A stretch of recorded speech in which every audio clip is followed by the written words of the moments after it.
It's been a day of sometimes violent protest across the globe, with 950 coordinated demonstrations against corporate greed in more than 80 countries. What began with a handful of people in the Occupy Wall Street movement has become a global movement, with protests on 6 continents, including here in New Zealand. Ingrid Hipkiss reports. The biggest and bloodiest demonstration was in Rome. Up to 200,000 people took to the streets to protest against corporate greed and the state of the Italian economy.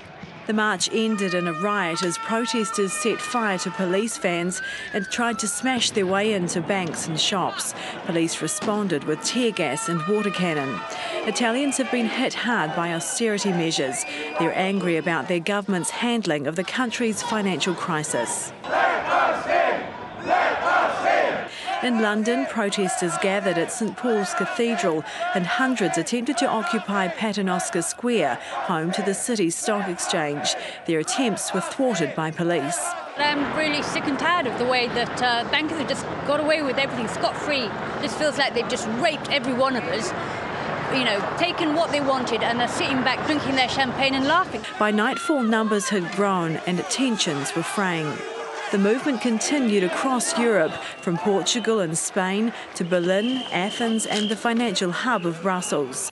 Protests in Asia were peaceful, but the message was the same. In Aotea Square in Auckland, around 100 protesters set up camp last night and say they're here for the long haul. Well, whatever needs to be done, because at the moment the economy has a death grip on the planet and it's not letting go. This is about the process itself of figuring out how we can make our society one that's based on kindness and compassion rather than one that's based on greed and cynicism. It's a family atmosphere here, but in other parts of the world, expressing that message has turned streets into battlefields. Ingrid Hipkiss, 3 News.